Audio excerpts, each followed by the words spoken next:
Problem वेळेवर येत नव्हता. 2 महिन्यांनी प्रॉब्लेम यायचा. परत हार्मोन्स इम्बॅलन्स झाले होते, प्रेग्नेन्सी राहत नव्हती, गर्भाशयाचे प्रॉब्लेम होते. तर सरांनी मला औषध दिलं आणि मॅडम औषध असं दिलं ना की माझ्याकडून 1500 रुपये घेतले त्यांनी. 1500 रुपये घेतले माझ्याकडून. हा, 1500 रुपये घेतले. एकाच बॉटलमध्ये माझं 2 किलो वजन कमी झालं मॅडम. प्लस हार्मोनचे मला जे काही प्रॉब्लेम होते ते पण माझे सॉल्व्ह झाले. प्लस मला प्रेग्नेन्सी पण राहिली एकाच बॉटलमध्ये.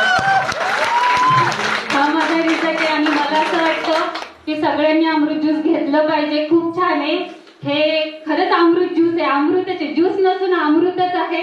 हे सगळ्यांनी घ्यावा आणि ह्या अमृत ज्यूसमुळे मी आज इथे आले ह्या स्टेजवरती. मी पहिल्यांदाच कधीच कुठे बोलली नाहीये, फर्स्ट टाइम बोलते. ही माझी डेअरिंग ह्या अमृत ज्यूसमुळे झाली. सगळ्यांचे मनापासून आभार, धन्यवाद, थँक्यू.